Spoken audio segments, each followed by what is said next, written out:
always liked solo hikes. There's something about being out in the woods with no one else around. No phones, no deadlines, just the trail and your thoughts. That kind of silence is hard to find anymore, and when you do find it, it changes something in you. Makes you feel small, clear-headed, in control. Last fall, I decided to tackle an overnight loop that had been on my list for a while. It was about 14 miles total, with a basic hiker shelter built at the halfway point for overnight use. Nothing fancy, just a roof, a bench, and a flat space for tents or hammocks. I'd read a few trip reports online. Most folks said it was remote, but well-maintained. Perfect for someone like me looking to get away for a day or two. The trail started off beautifully. Cool autumn air, leaves just starting to turn, and that quiet hum of nature you only notice when you're deep enough that even the highways disappear. I was maybe 4 miles in when I came across something odd, something that threw me off more than I expected. Just off to the right of the trail was a tall, flat boulder, probably 4 or 5 feet high, and leaning at a slight angle, like it had broken off from something larger. It caught my attention, not because of its size, but because it was completely covered in symbols, dozens of them, scribbled in what looked like red paint, or maybe chalk. Long, curling lines mixed with sharp slashes and twisted spirals.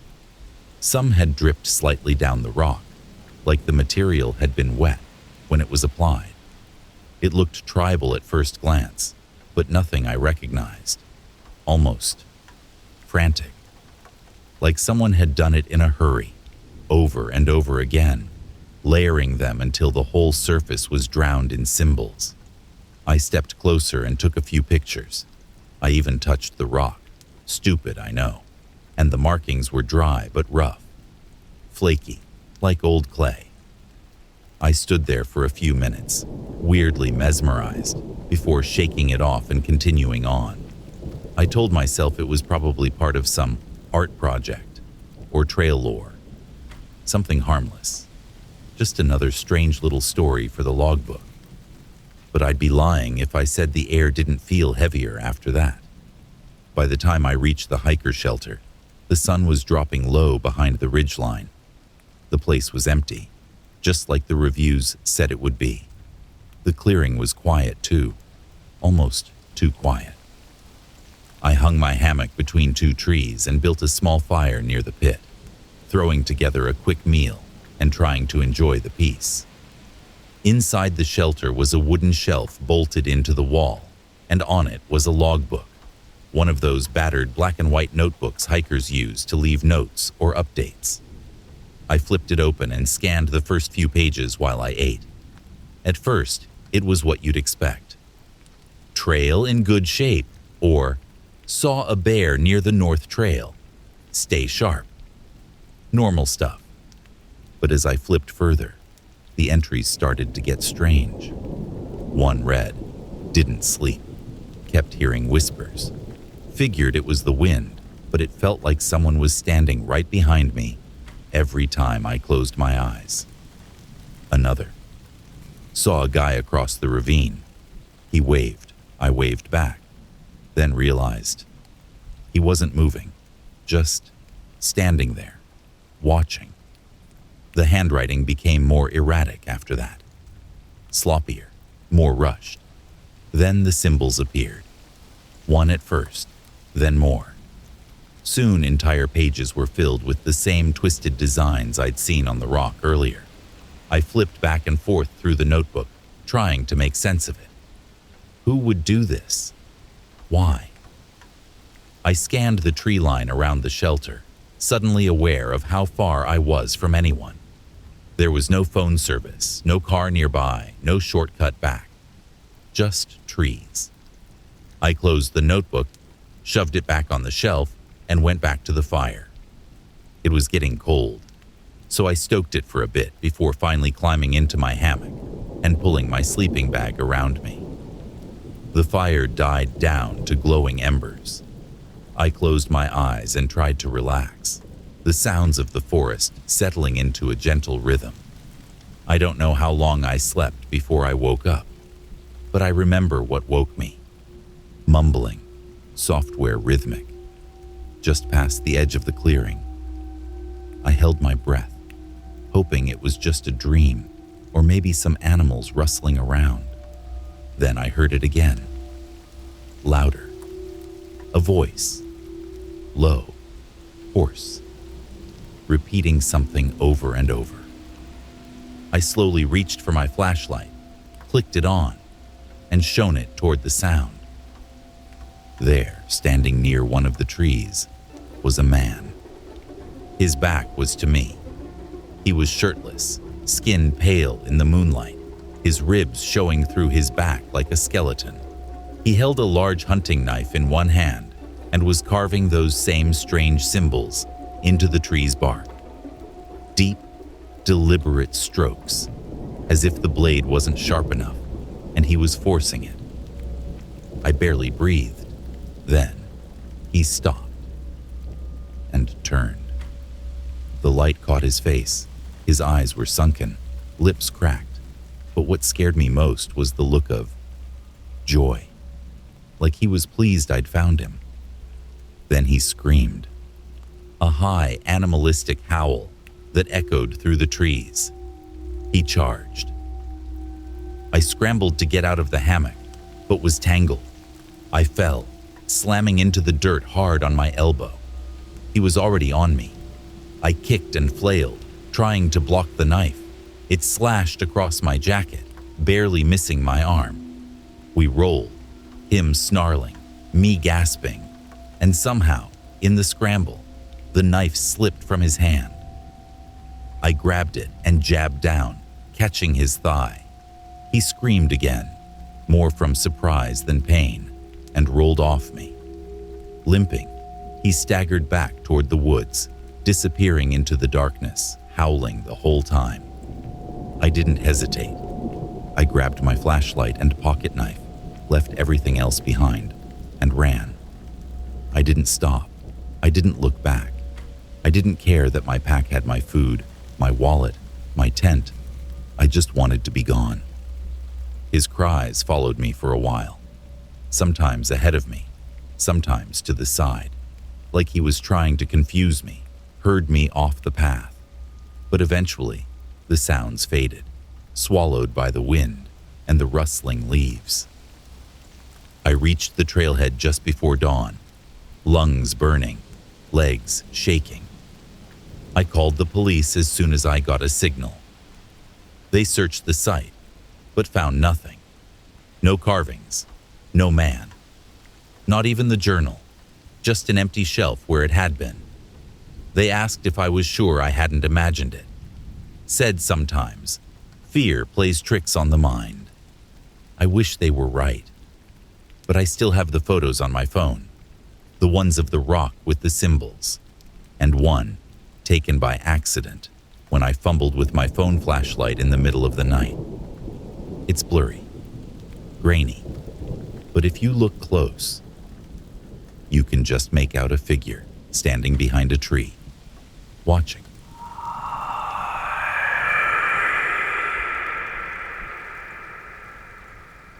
I've been hiking solo for a few years now.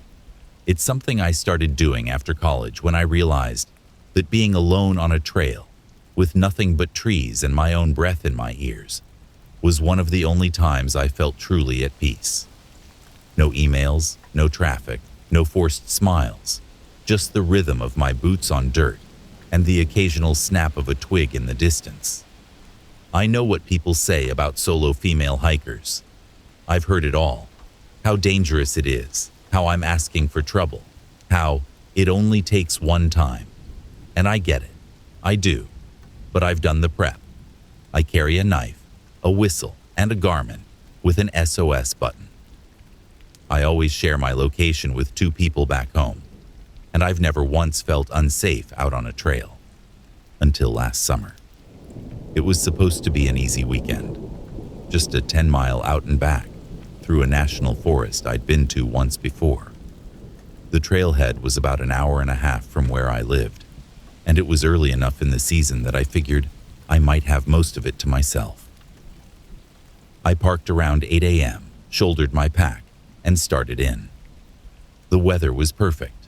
Light breeze, not too hot, birds chirping. I passed a few people heading the opposite direction within the first couple miles, mostly older couples or folks with dogs.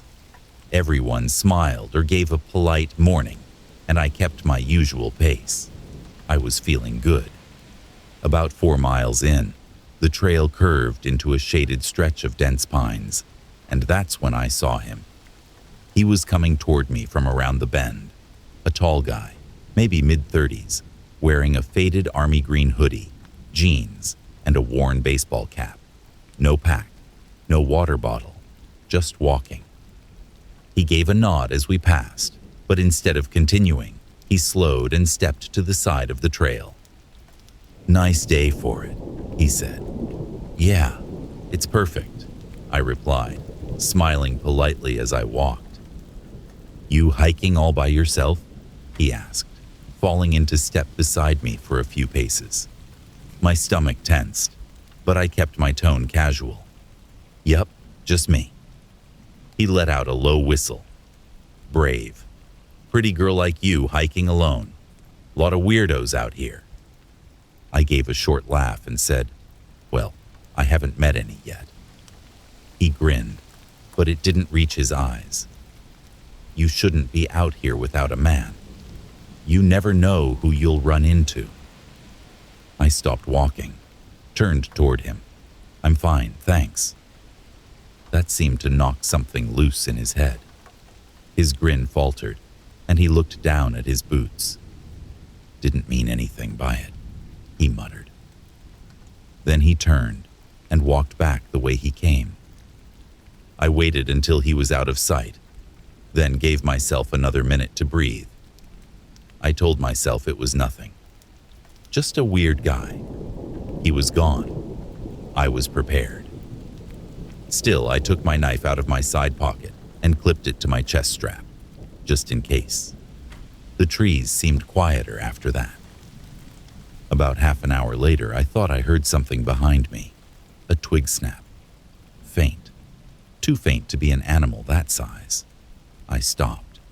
Turned. Nothing. I kept walking. The trail narrowed into a steeper incline with a small overlook near the top. I stopped there for water and a granola bar, keeping one ear tuned to the woods behind me. Still nothing. I didn't see anyone else on the trail for the rest of the afternoon. Eventually, I reached the turnaround point, a small clearing with a fire ring and a stone bench that looked out over the hills. I sat for a while, enjoying the quiet, but that uneasy feeling hadn't left. It felt like a weight pressing against the back of my neck, like I was being watched. I started back down sooner than I'd planned. The sun dipped low behind the ridge as I neared the 3-mile mark. That's when I heard it again. Crunch, footsteps behind me, slow, measured. I stopped mid-step, heart pounding. "Hello?" I called out. No answer. I waited, listened. Nothing. I started walking again, faster this time. The footsteps picked up too, soft but deliberate, like someone trying not to be heard, but close enough to know I wasn't imagining it. I unclipped my knife, held it in my right hand, hidden by my leg. Just before the final bend back toward the trailhead, I spotted a small clearing with a fallen log. I ducked behind it and crouched low, forcing myself to breathe slowly through my nose.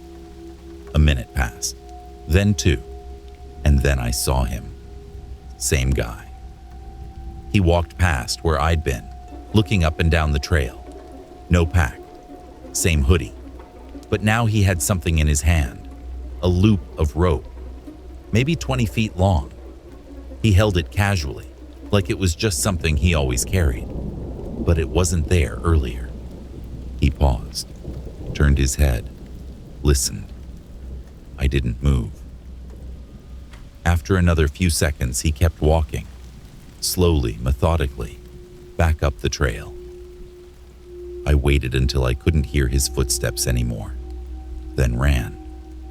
I don't think I've ever moved that fast with a pack on. My boots tore up the trail as I sprinted the final mile and a half back to my car. I didn't stop, didn't look back. When I reached the lot, it was empty, except for my car and a dark blue truck parked in the far corner. As I jumped into the driver's seat, I caught movement in my mirror. Him, walking out of the tree line. I turned the key and peeled out of the lot so fast I nearly slid on the gravel. I didn't stop driving until I hit a gas station 15 miles away. I locked my doors and sat in the car with shaking hands, trying to process everything. I called the Rangers the next day, gave a report, a description, even a license plate from the truck. I'd caught the first few digits before speeding off. They said they'd look into it, said I did the right thing, but that was it. They never found him, or if they did, no one ever told me. That was the last time I hiked alone.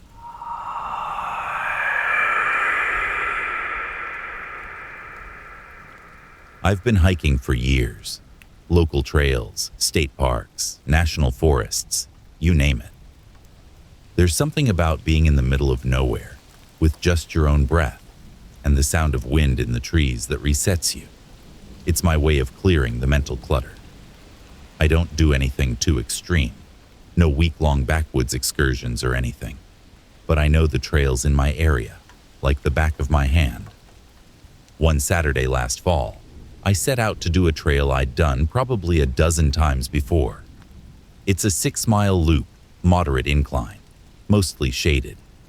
It was the first cool weekend after a stretch of heat, and I figured I'd beat the crowd by starting early. I got there around 7:30 a.m., parked in the small gravel lot at the base, laced up my boots and got going. About 2 miles in, the trail splits at a fork. Right leads to the rest of the main loop, well maintained, frequently traveled.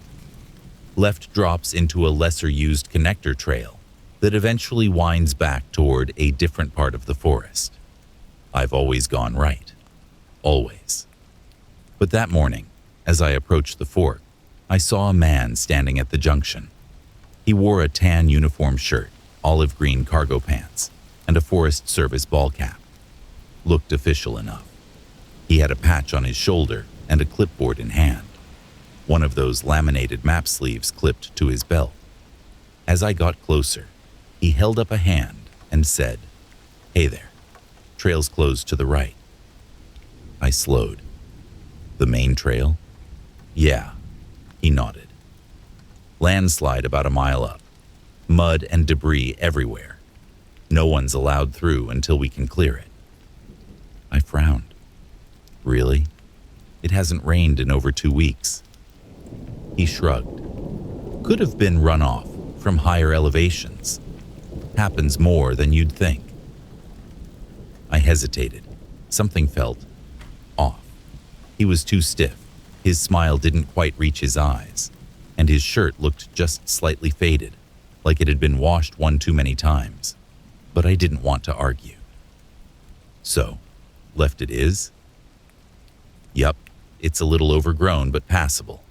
Comes out by the highway eventually." I thanked him and started down the left path.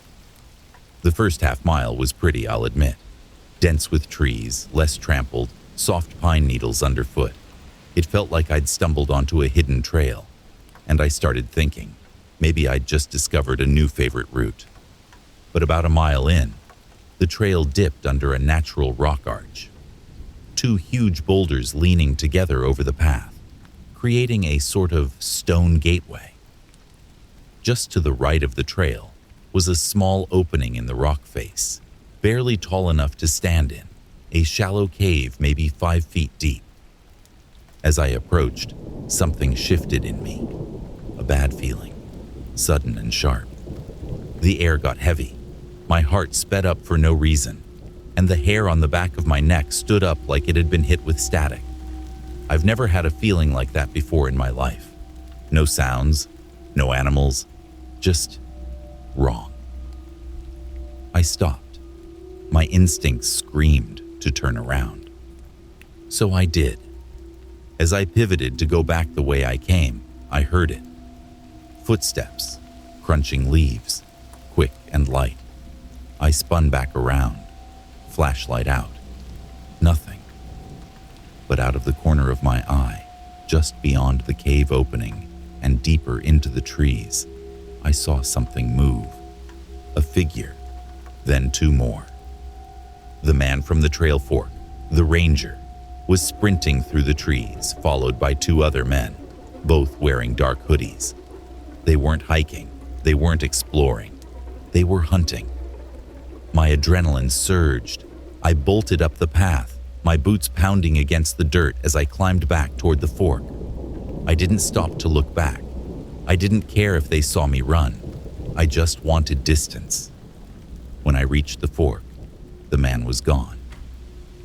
In his place, I saw a couple, maybe in their 40s, walking up the trail from the direction I'd originally wanted to go. They looked relaxed, chatting and holding hands. I stopped them, breathless. "Hey, sorry to bug you. Did you guys see the ranger down that way?" They looked at each other. "There wasn't a ranger," the man said. "We've been on this loop since 7. Haven't seen anyone official. And there's no landslide, if that's what you're wondering." I didn't respond right away, just stared past them toward the trail they came from, the main loop. Clear, clean, safe. I walked back with them to the parking lot, quietly processing everything. The fake uniform, the detour, the cave. When we reached the lot, I pulled out my phone and called the local ranger station to report what happened. The woman on the line paused when I described the encounter.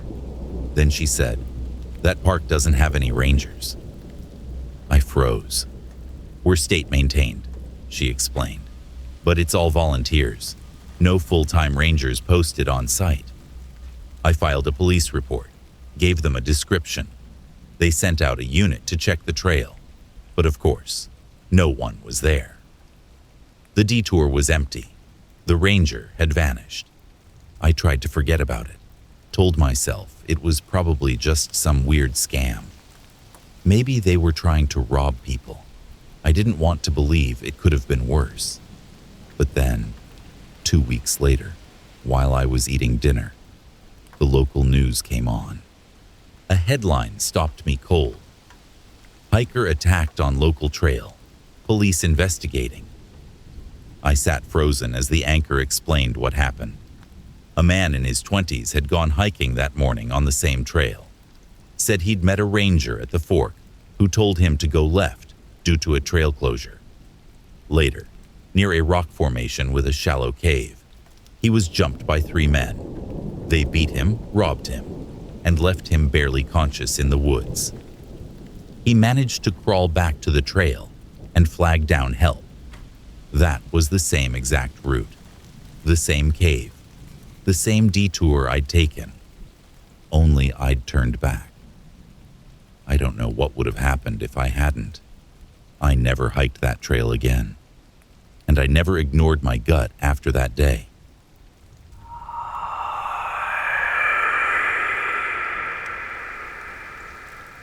Thanks for stopping by the channel. We hope you enjoyed these 3 truly terrifying stories. If you want to hear more just like this one, subscribe to our channel and turn notifications on so you can be reminded when we post a new long-form video every Tuesday at 10 a.m. If you have a story you'd like to hear read on the channel, email it to us at officialnightmarenarratives@gmail.com, and you might just hear your story read in a future episode. Thanks again for listening, and stay spooky, friends. We'll catch you in the next one.